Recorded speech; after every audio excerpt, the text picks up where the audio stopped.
an interesting species. An interesting mix. You're capable of such beautiful dreams. And such horrible nightmares. You feel so lost. So cut off. So alone. Only you're not. See, in all our searching, the only thing we've found that makes the emptiness bearable is each other. What happens now? Now, you go home. Home? But I have so many questions. Do we get to come back? This was just the first step. In time, you'll take another.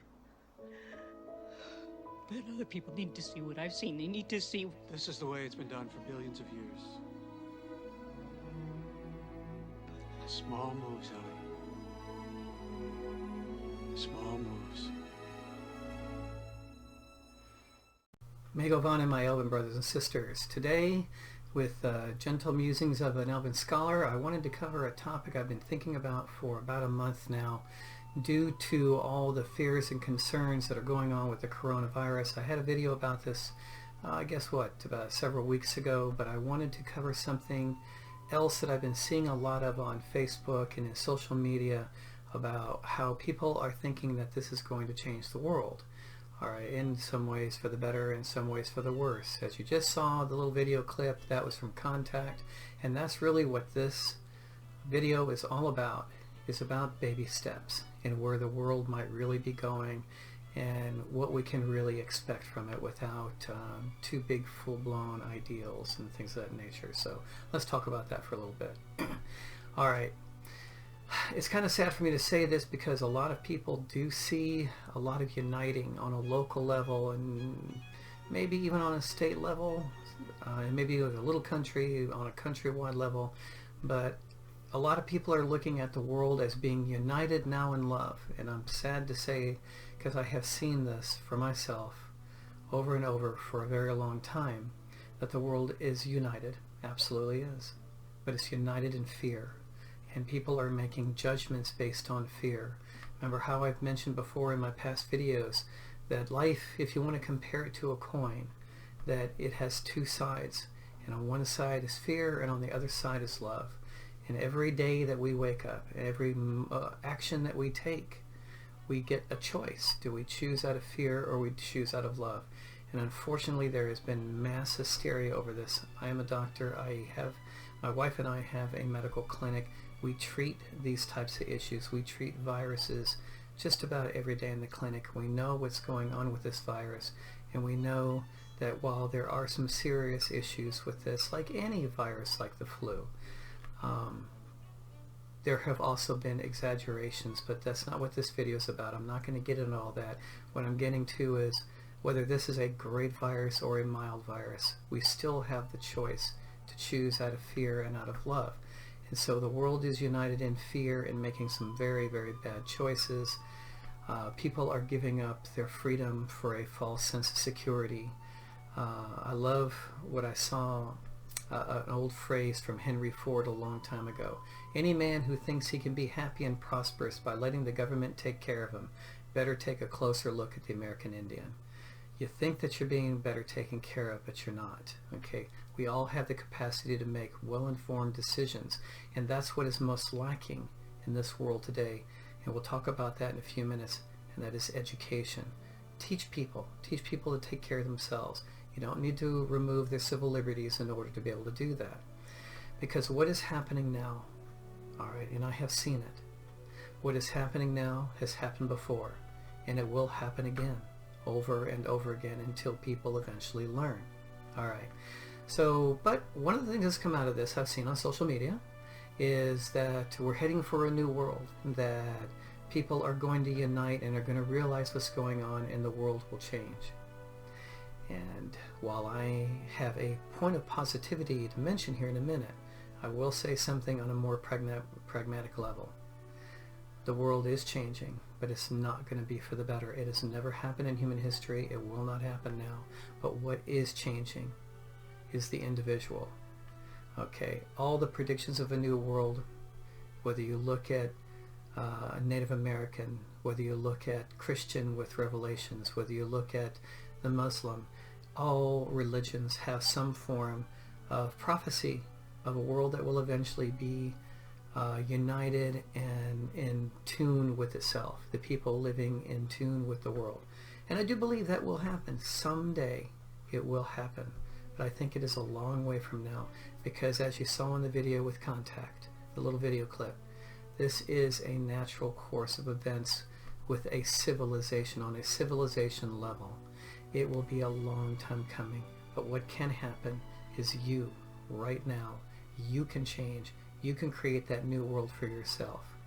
Alright, so all the predictions of a new world may simply mean that not the world at large, but the one that lives within each of us individually, that your world can become a new world, that you can come out of this crisis, whether we call it a viral crisis or an economic crisis or a crisis of freedom.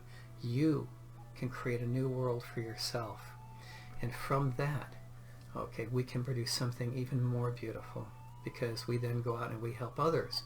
I imagine most of you have heard the little story of Johnny Appleseed, how Johnny went, and he was an actual person who went throughout the rural United States planting apple trees, planting seeds, and he is partly responsible for so many of the apple trees that exist within the United States today. Well, what I'd like to believe is what can come out of this, that as each person creates their own new world, you each can become a Johnny or Jane Appleseed, but on a more cosmic level, that you can go plant seeds of growth and you can help others learn from this and remember. Let me show you a little video clip of what I think is going on with a lot of people here today. A lot of you are going to recognize that he's one of my absolute favorites, simply from a philosophical point of view, and that's Yoda. So go ahead and take a look at this real quick, and then we'll be right back. How feel you? Cold, sir. Afraid, are you? No, sir. See through you. We can. Be mindful of your feelings. Your thoughts dwell on your mother. I miss her. Afraid to lose her, I think. What does that got to do with anything? Everything. Fear is the path to the dark side. Fear leads to anger. Anger leads to hate. Hate leads to suffering.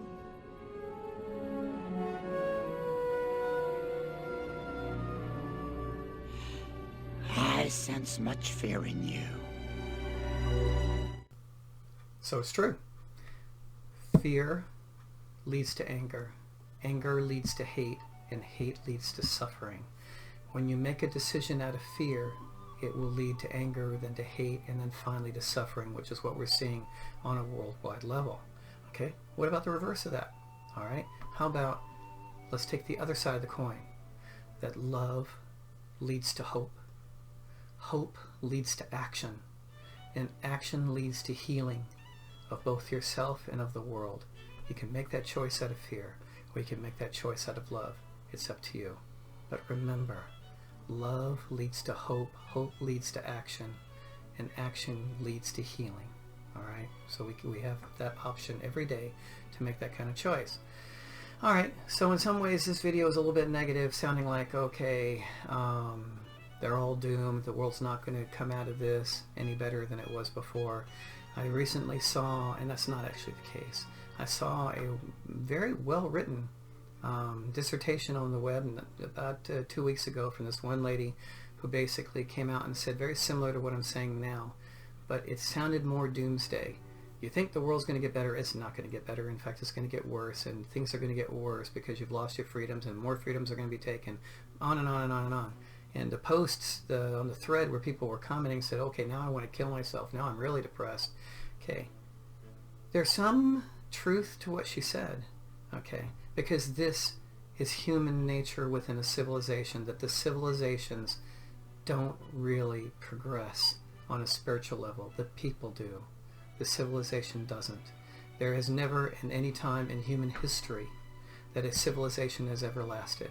Civilizations rise and fall, but the people themselves can grow and maybe get a little bit better each time. And that's what I'm hoping for here, is that you will come out of this and you will have learned more about yourself, and then you go forth and be a Johnny or Jane Appleseed and plant the next seed and plant the next seed. I am hoping that there will one day be. It's been a long time coming and I haven't seen it yet, but I still believe in the Elven concept of hope, Estelle, that it will happen one day, and that is the 100th monkey. I think I've talked about this once before, and for those that don't know about it, it was an actual study, animal behavioral study in Japan, where they were looking at these monkeys, and they noticed that this one monkey learned how to do something. And then the next monkey came along and watched that monkey, and that monkey eventually learned how to do it. And this kind of group and that group, and that group eventually taught another group. And they noticed something. It sounds very metaphysical, but it was true. It is an actual case study done. So here's this group, large group of monkeys in this one area. Now there are other groups of monkeys in other places in Japan, but something magical happened. When they got to the 100th monkey, all of a sudden all monkeys knew how to do this one trick, how to do this. They knew this lesson. And I'm hoping that with each lesson that civilization goes through, a few more people learn, a few more, until we've hit that, in our case, the 100th elf. Eventually there will be the 100th elf and everybody will know. And I hope for that one day. But for now, it's okay if the world doesn't become a better place. What happens is, do you become a better person, and that you go forward and do your part and plant those little cosmic seeds and help the world eventually grow to that place. It's okay. All right, so let's get to the positive part of this video. What can we each do? All right, and this is an Elven video, so obviously I'm going to be speaking from an Elven perspective. So where do we start? Okay, we start with ourselves. We start with baby steps, one person at a time. One person at a time, reawakening to who we are, to remembering our Elven selves. All right, I've had many people ask me how to get started in overcoming the negative events that keep happening in their lives. They'll talk to me and they'll go, why do I keep repeating this? Why does the same issue keep coming up in my life? Why does this same event or trigger keep happening even though I don't feel like I have anything to do with it? Why do I keep attracting this type of situation? Okay, well, there's an old saying, right? How others treat us is their karma. Okay, how we react is ours. All right, in other words, whether it's reacting to someone else or to a particular event, it's how we react that dictates the future events. All right, so once we learn to stop reacting,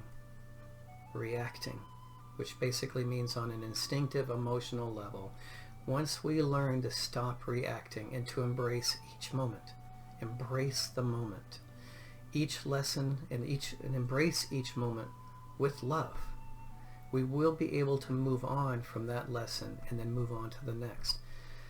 My life has been a great example of that. I've learned that I would keep repeating the same lesson over all these years until finally I go, oh, okay, I get it. It's okay. I will embrace that moment and learn from it. Again, two people can experience the very same event. One will walk away with negativity and fear and anger, and the other one will walk away with wisdom because they embrace the lesson of the moment, they learn from it, and it's over with. It's kind of like graduating from first grade. If I don't embrace first grade, if I don't embrace the lessons that first grade offer me, I'm going to keep taking first grade over and over again. But if I embrace first grade, if I embrace the lessons of finger painting and not eating glue, if I embrace those lessons, I will move on to second grade. That is the same way with your life on a spiritual and soul level. Embrace the moment, and then you'll be able to move on to the next. All right, again, another thing is what light shines within you will attract the light from outside of you and will bring it back. Whatever, in other words, whatever is your predominant state. Are you generally a very happy person? Or are you generally a very sad or dark person? Whatever that predominance is, you may have moments of darkness, or you may have moments of lightness. Whatever is the predominant, that is the type of situation and other individuals that you attract to yourself. So it's so important to remember that, does your overall shine with light, or does your light, is it hidden in a shadow of fear? That is what will determine the overall course and growth of your life. Do you approach life with love, or do you approach it with fear? Do you shine your light forward, or do you let it hidden under the shadow of fear? Whatever choice you make, that is what you will attract, and that will determine the course of your life and the growth of your life. So shine forth, be that, as I was just told recently again, be that city on a hill, be that shining light that others can see, that others can learn from, and they can go, oh, that person can do it, so can I. I have experienced that myself. All right, so make each day's potential to be realized for the gift that it is. I know I've told you, some of you, this before. It's actually in our Elven School, in my course on manifestation that we talk about. I talk a little bit about my story. All right, a lot of people go, well, I can't manifest this or I can't manifest that. First of all, right off the bat, the word can't. You've already set yourself up. You've decided it can't happen, so to speak. All right. Okay, I won't go through my whole story here, but I've told you before that there was a time, a very long time ago, that I lived in a forest. I was happy in the forest, and it was a grand time to be there. But I knew I had other things to do. I had other things to learn. And so one day I just chose to walk out of the forest. I had nothing but the clothes on my back. I walked out of the forest, and by the time the sun had set that day, I had a job and I had a place to stay. And from there I built onto it until I am here where I am. Occasionally I would go back to the forest for healing or quiet, but that's what happened. If you believe you can manifest it, let that light of hope shine from you. You can do it also. This is not something that only I can do. Anyone can do it. Okay, so what I'd like to do here real quick, because the question was posed to me during a radio interview, and I actually didn't give as good an answer as I would have liked in that, and I was asked to explain, and I'd like to do it now in greater detail, what does it mean to be an elf? What is the original design of elves? And I thought about that. I explained it a little bit in the radio interview, but I'd like to go in a little bit more detail about you, what is actually inherent within all of us, and what you can do to shine forth and bring about that true potential that your life is capable of. Okay, as I described in one of my previous videos, Edgar Cayce answered the ages-old question of what is the purpose of life? The ages-old question. His answer was the most clearly defined that I've ever heard in my life, and it was simply this: we were created to be companions with God. In Elven we say Eru, but God works. Okay, we were simply created to be companions with God, to co-create in this vast and wonderful universe, to actually bring us here to work with God, to help God create, keeping in mind that everything we do comes to us from God, and we are the conduits. But as elves, we were here to learn to create and co-create with God.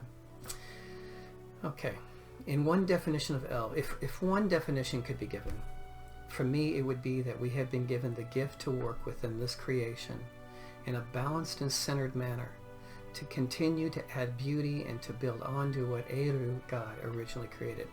It was for us to expand on that creation with God working through us. As elves, it is our place to make the world a paradise, one in which the laws of creation are able to be manifested in our everyday lives, rather than simply in stories or in myths. I do indeed believe that it is possible, and I have witnessed this personally. Now, having said that, how do we do it in a manner that allows creation to express itself as it needs and not simply as we believe it should be? Too often man has destroyed the forests and ecosystems purely because they thought that they knew better and could improve upon nature. The arrogance of man. All right, as elves we know we will not so much improve on nature, but enhance and allow its true potential to be revealed. All right, that may be one of the best definitions of manifestation. To simply allow the true potential of the time or of the situation or the individual to be brought forth in fruition. Allow it to become what it's meant to be. All right. Okay, so you want to be Elven? Then be Elven every day. Do something Elven every day. Take a forest bath. Take on a healthier and more compassionate diet. Do Elven art and music, meditation. Learn new healing skills. And most of all, let each day you choose love over fear. All right. All right. As elves, we can remember who we are and where we came from. We are the children of this world. All right. The earth, we and the world are one. In Elvish, the phrase is Ilya Nakwain. Ilya Nakwain. All is one. And we are.